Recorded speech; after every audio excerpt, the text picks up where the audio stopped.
It was Alex's freshman year of high school, a time filled with new faces, classes, and the awkward process of figuring out where he fit in. One student, however, stood out for all the wrong reasons. His name was Henry, a pale, lanky boy who kept to himself, rarely speaking to anyone. His presence was hard to ignore, not because he sought attention, but because of how deeply he seemed to avoid it.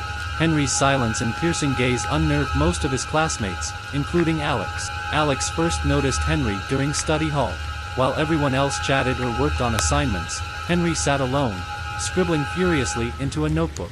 His intense concentration and the occasional, unsettling grin he wore made Alex feel uneasy, but the real discomfort came when Henry suddenly looked up, locking eyes with Alex. His stare was unwavering, as if he were studying Alex, and after a moment, he let out a soft, mechanical-sounding laugh.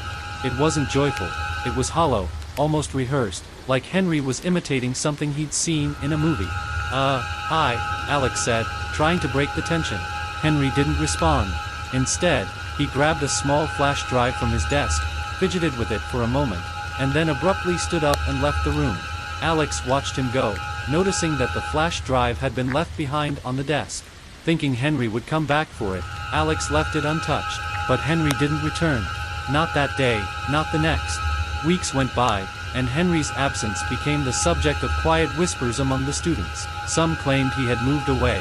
Others speculated darker reasons for his disappearance. Eventually, teachers stopped calling his name during roll call, and Henry became a ghostly memory in the minds of his classmates. Alex had all but forgotten about the encounter until years later, when he was cleaning out an old desk drawer at home. Among the clutter of notebooks and pens was the flash drive, Henry's flash drive. Curiosity sparked. Alex decided to plug it into his computer. What he found would haunt him for years to come. At first glance, the flash drive seemed harmless. It contained folders labeled with school subjects, math, science, English. Inside were typical assignments, essays, and class notes. But as Alex delved deeper, he noticed a folder named Memories. Its name was innocuous, but its contents were anything but. The folder contained dozens of text files, each more unsettling than the last. The titles ranged from mundane, lunch today, to deeply unnerving, like, they're watching me. One file, simply titled Alex, sent a shiver down his spine. Hesitant, Alex opened the file. Inside was a single sentence, "You're more interesting than you think." Alex's pulse quickened as he navigated to another subfolder labeled Pictures. The photos were grainy and poorly lit, as if taken with an old phone. Most were of the school, hallways, classrooms, even the cafeteria. But then he stumbled upon a photo that made his stomach drop. It was a picture of himself, sitting in class, completely unaware the photo was being taken. His face was slightly blurred, but there was no mistaking it was him. The final photo in the folder was the most disturbing of all. It showed a detailed map of the school's emergency exits. Written over it in red text were the words, "Always know your way out." Shaken, Alex closed the folder and ejected the flash drive, his hands trembling. He couldn't make sense of what he had found. What had Henry been planning? And why had he left the flash drive behind? Was it a mistake, or had he wanted Alex to find it? That night, Alex couldn't sleep. He kept thinking about Henry's eerie stare, his unnatural laugh, and the cryptic files on the flash drive.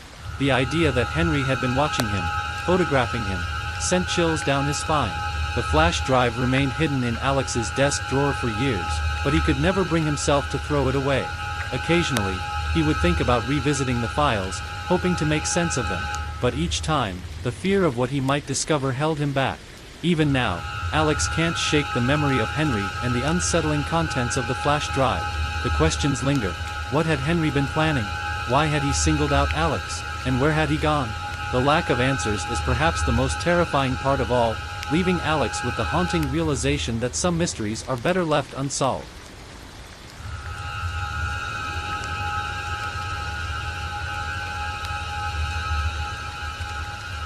Rachel and Sam had always been fascinated by the paranormal. They spent countless nights watching ghost hunting shows, swapping stories about haunted places, and even dabbling in amateur investigation.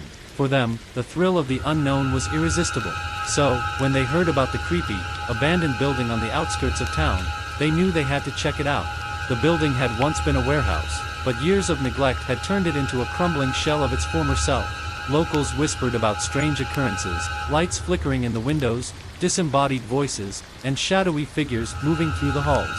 Most people avoided the place, but for Rachel and Sam, it was the perfect location for their next ghost hunt. One chilly evening, armed with flashlights, a recording device, and their phones, they ventured into the building. The air was heavy with the scent of mildew and decay, and the faint sound of dripping water echoed through the dark halls. The basement, they'd been told, was the most haunted part of the building. It was also the most dangerous, prone to flooding and littered with debris. As they descended the creaky staircase, Rachel felt a growing sense of unease. "This place is intense," she said, her voice barely above a whisper. "That's what makes it exciting," Sam replied with a nervous laugh, trying to mask his own apprehension. The basement was colder than they'd expected, the air damp and stale. The walls were covered in graffiti, and old, rusted pipes lined the ceiling. It was the kind of place where every sound seemed amplified, their footsteps, the creak of the floorboards, even their breathing. They set up their equipment near the center of the room, placing the recording device on a broken chair. "Is anyone here with us?" Rachel called out, her voice trembling slightly. "If there's a spirit here, give us a sign." For several minutes, there was nothing but silence. Then, faintly, they heard a noise, a soft, shuffling sound coming from the far corner of the room. Rachel and Sam froze, their flashlights darting toward the source of the sound. The corner was empty. "Probably just a rat," Sam muttered, though his grip on the flashlight tightened. They continued their investigation, asking questions and listening intently for any response. Occasionally, they thought they heard faint noises, a tap here, a faint whisper there, but nothing conclusive. After an hour, they decided to wrap up. "Not much action tonight," Rachel said, trying to hide her disappointment. Back at Rachel's house, they eagerly reviewed the footage, hoping to catch something they hadn't noticed in the moment. At first, it was uneventful, just their voices echoing in the cavernous basement, punctuated by the occasional creak or drip of water. But then, as the camera panned across the room, Rachel's heart stopped. "Pause it," she said, her voice urgent. Sam froze the frame, and they both stared at the screen. There, in the corner of the room, was a figure. It was humanoid in shape but distorted, as if it were stretched or twisted. Its eyes glowed faintly, reflecting the light from their flashlights. The figure was partially obscured, its body blending unnaturally with the shadows. "That wasn't there," Sam whispered. "We would have seen that." Rachel rewound the footage, watching the moment again. The figure didn't move, it just stood there, silently watching them. As they continued to play the footage, they realized something even more chilling. The figure wasn't just standing in the corner. It was slowly, almost imperceptibly, moving closer to them. By the end of the recording, the figure had vanished, leaving Rachel and Sam shaken. What was that?" Rachel asked, her voice barely audible. "I don't know," Sam replied, his face pale. "But I'm not going back there." That night, Rachel couldn't sleep. She kept replaying the footage in her mind. The glowing eyes and distorted shape burned into her memory. She couldn't shake the feeling that they had been watched, not just by the figure on the recording, but by something they couldn't see, something that might still be watching. Sam, too, was deeply affected. He deleted the footage from his phone, unable to bear the thought of seeing the figure again. But even without the video, the memory of that night lingered, a constant reminder of how thin the veil between the ordinary and the supernatural can be. They never returned to the basement. And though they tried to move on, both Rachel and Sam carried the weight of that experience, haunted not just by what they had seen, but by what might have followed them home.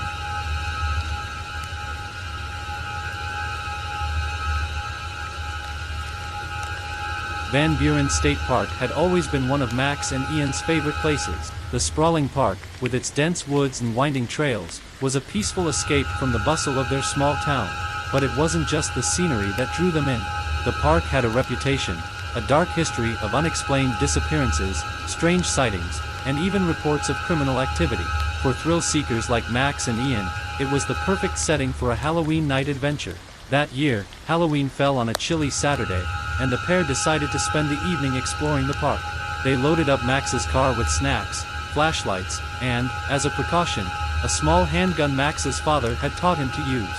The plan was simple: drive through the park, take a few hikes along the trails, and enjoy the eerie atmosphere. They weren't scared, they were prepared. As they drove into the park, the sun was setting, casting long shadows across the road. The trees, stripped bare by autumn, looked skeletal against the orange sky. "Perfect night for a scare," Ian joked, rolling down the window to let in the crisp air. About 15 minutes in, they noticed a truck parked along the side of the road. The vehicle was old, its paint chipped and its bumper dented. Sitting inside was a man, his face partially obscured by a baseball cap pulled low over his eyes. As Max's car approached, the man turned his head slowly, his gaze following them as they passed. "Creepy," Ian muttered, glancing back. "What do you think he's doing out here?" "Probably just some guy waiting for someone," Max replied, though the man's intense stare had unsettled him. They continued down the road, trying to shake the feeling that they were being watched. After parking near one of the trailheads, they grabbed their flashlights and started walking. The forest was eerily quiet, the usual sounds of birds and rustling leaves absent. The only noise came from their footsteps crunching on the gravel path. "This is almost too quiet," Ian said, shining his flashlight into the woods. "You think?" A sudden rustling interrupted him. Both of them froze, their flashlights darting toward the sound. For a moment, they saw nothing. Then, just beyond the beam of light, they caught a glimpse of movement, a shadowy figure disappearing behind a tree. "Did you see that?" Max whispered, his voice tight with tension. Ian nodded, gripping his flashlight tighter. "Yeah, let's head back." As they made their way back to the car, they couldn't shake the feeling of being followed. Every now and then, they'd hear faint footsteps behind them, stopping whenever they turned around. By the time they reached the parking lot, both were on edge. The truck from earlier was now parked at the far end of the lot, its headlights off. The man was standing outside, leaning casually against the hood. When he saw them, he straightened, his posture stiff and deliberate. Max and Ian got into the car quickly, locking the doors. As Max started the engine, the man climbed back into his truck and began circling the lot. His movements were slow and methodical, his headlights off, as if he were searching for something, or someone. "What the hell is he doing?" Ian hissed, glancing nervously at the truck as it passed them. "I don't know, but we're leaving," Max said, shifting into reverse. He backed out of the spot and headed toward the exit, his eyes darting between the road and the truck in his rearview mirror. The man didn't follow them out of the lot, but as they drove down the dark, winding road, Max couldn't shake the feeling that they hadn't seen the last of him. Their fears were confirmed when they reached the edge of the park. Just as they were about to turn onto the main road, headlights appeared behind them. It was the truck. "Great," Ian muttered. "Now what?" Max's grip on the wheel tightened. "Just stay calm. We'll lose him." He sped up, hoping to put some distance between them and the truck, but the man matched their pace, staying just close enough to make his presence known. When Max tried to take a detour onto a side road, the truck followed. When he slowed down, so did the truck. It was a deliberate game of cat and mouse, and Max was running out of patience. Finally, he spotted a gas station up ahead. Without hesitation, he pulled into the brightly lit lot and parked near the entrance. The truck slowed as it passed but didn't stop. Instead, it continued down the road, its taillights disappearing into the darkness. Max and Ian sat in the car, their breaths coming in short gasps. Neither of them spoke, the tension hanging heavy in the air. Eventually, they decided to wait at the gas station for a while, just to be safe. That night, as Max lay in bed, he couldn't stop replaying the encounter in his mind. Who was the man? What did he want? And why had he been following them? The questions lingered, gnawing at the edges of his thoughts. Years later, Max still avoids Van Buren State Park. Despite being physically prepared and armed, the encounter left him deeply shaken. It wasn't just the man's actions that disturbed him, it was the atmosphere of the park itself, the way it seemed to amplify every fear and suspicion. To this day, Max wonders if the man had been waiting for them, or if they had simply wandered into his territory, unwelcome and unprepared for what could have happened next.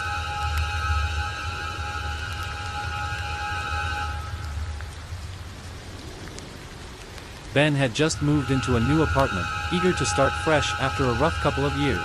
The space was small but cozy, with just enough room for a bed, a desk, and a few shelves. The only thing that seemed a little off about the place was the storage closet in his bedroom. It was tucked into the corner, its door slightly misaligned and prone to creaking whenever someone walked too heavily nearby. Still, Ben didn't think much of it. After all, a little creakiness was to be expected in an older building. For the first few weeks, life in the apartment was uneventful. Ben spent his evenings unpacking boxes, hanging up posters, and settling into a routine. But then strange things started happening. The closet door, which he always kept latched, would occasionally fall open on its own. At first, he assumed it was a quirk of the old latch or maybe a draft coming through the window. But even after he double-checked the latch and sealed the windows, the door continued to open at odd times, always at night. and always just enough to reveal the dark interior of the closet. Ben brushed it off as a structural issue, though it made him uneasy. It's just a door, he told himself. Nothing to be scared of. But the unease lingered, especially late at night when the apartment was silent, and the shadows in the corner seemed to grow darker. One evening, after a long day at work, Ben fell asleep watching TV. He woke up to the sound of a faint shuffling noise. Disoriented, he glanced at the clock. It was 2:17 a.m. The noise came again, soft and deliberate, like something being dragged across the floor. His heart pounded as he realized it was coming from the direction of the closet. Grabbing his phone for light, Ben hesitated before swinging his legs over the side of the bed. It's probably just the door falling open again, he muttered, trying to steady his breathing. But when he turned on his phone's flashlight and aimed it at the closet, he froze. The door was wide open. Ben's stomach churned as he got up and approached the closet. "Hello?" he called out, his voice trembling. There was no response. Slowly, he swung the door open all the way, revealing the storage shelves inside. Nothing looked out of place. "See? It's just the door," he told himself again, shutting it firmly and latching it as tightly as possible. He climbed back into bed, his pulse gradually slowing, and eventually drifted off to sleep. The next night, the door opened again. This time, it was accompanied by a faint tapping sound, like someone lightly knocking on the wood from the inside. Ben's blood ran cold. He sat up in bed, staring at the door, willing himself to move but unable to do so. The tapping stopped, replaced by a silence so heavy it felt oppressive. Finally, mustering all his courage, Ben grabbed the nearest object, a metal water bottle, and approached the closet. He yanked the door open, but the closet was empty, just as before. He searched every corner, every shelf, even the small container at the bottom. Nothing. To calm his nerves, Ben called his father the next day and explained what had been happening. His dad laughed it off, suggesting it was just an old building settling or Ben's imagination playing tricks on him. Still, he agreed to come over and check things out. That evening, Ben's father arrived with tools to inspect the closet. Together, they examined the latch, the hinges, and even the walls for any signs of drafts or loose fittings. Everything seemed fine. "See?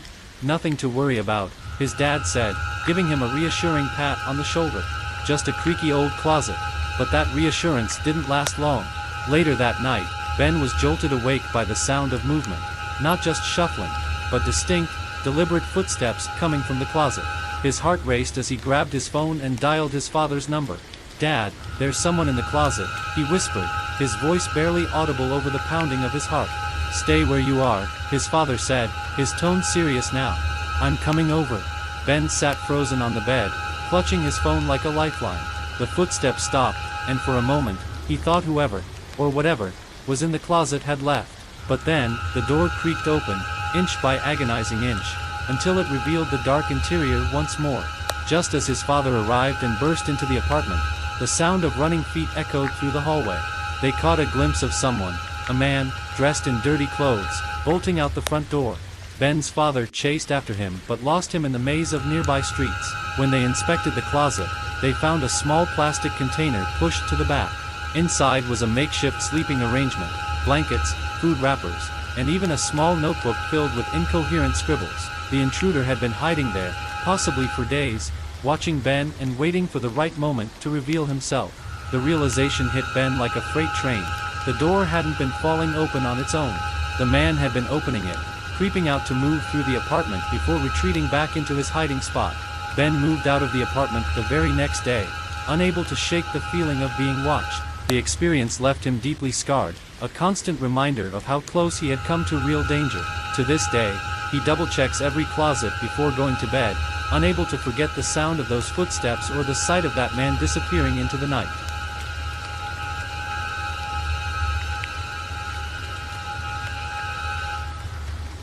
For Ethan, life in his quiet suburban neighborhood had always been predictable, even dull. The kind of place where people left their doors unlocked and kids played in the streets until sunset. But one summer night shattered that sense of safety forever, leaving him with a memory he would never forget. It began innocently enough. Ethan was home alone, scrolling through his phone and unwinding after a long day. His parents were out for the evening, and he relished the rare quiet. The only noise was the hum of the air conditioner and the occasional creak of the house settling. Around 10 p.m., he decided to grab the mail, a task he had forgotten earlier. The front yard was bathed in the soft glow of the street lamp, and everything seemed perfectly normal. He walked to the mailbox, collected the letters, and turned to head back inside. That's when he saw it. Standing about 20 feet away, partially obscured by the bushes near the edge of his yard, was a man. He was tall, with a lean frame and a baseball cap pulled low over his face. Ethan froze, clutching the mail tightly. The man didn't move. He just stood there, his posture stiff, as if he were waiting for something. "Can I help you?" Ethan called out, trying to keep his voice steady. The man didn't respond. Instead, he tilted his head slightly, as though studying Ethan. The silence was deafening. Ethan's heart pounded as he backed toward the house. He didn't want to turn his back on the stranger, but the overwhelming sense of danger made his skin crawl. Once he reached the porch, he darted inside, slamming and locking the door behind him. He peeked through the window, his breath coming in short, shallow gasps. The man was still there, but now he was closer, standing in the middle of the yard, his head still tilted. Ethan grabbed his phone and called his dad. "Dad, there's a guy in our yard. He won't leave," he whispered, his voice shaking. "Call the police," his dad said firmly. "We're on our way." Ethan dialed 911, explaining the situation as calmly as he could. The dispatcher assured him that an officer was on the way. In the meantime, Ethan turned off all the lights and crouched near the window, keeping an eye on the man. But when he looked again, the yard was empty. The relief was short-lived. As Ethan moved through the house, checking the locks on every door and window, he heard a faint tapping sound. It was coming from the back of the house. His blood ran cold as he realized the man hadn't left. He had moved to the backyard. Ethan crept to the kitchen window and peered out. There, in the shadows just beyond the porch, was the man. His face was still obscured, but this time, Ethan could see something glinting in his hand. A knife. The sound of approaching sirens finally broke the tense silence. The man turned his head toward the street, then disappeared into the darkness of the yard. By the time the police arrived, he was gone. The officers searched the property but found no sign of the intruder. They assured Ethan and his parents, who had just returned home, that it was likely an isolated incident. But the explanation did little to ease Ethan's fear. The next day, while inspecting the yard in daylight, Ethan's dad found something chilling. A length of rope and a roll of duct tape hidden near the bushes where the man had first been standing. It was clear the stranger hadn't been there by accident. He had come prepared. For weeks, Ethan struggled to sleep. Every creak, every shadow, every unfamiliar sound sent his heart racing. His family installed a security system and motion-activated lights, but the sense of safety they once had was gone. Years later, Ethan still wonders who the man was and what he wanted. The possibilities terrify him. Was it a random act of malice, or had he been targeted for some reason? The unanswered questions and the memory of that tilted head haunt him to this day.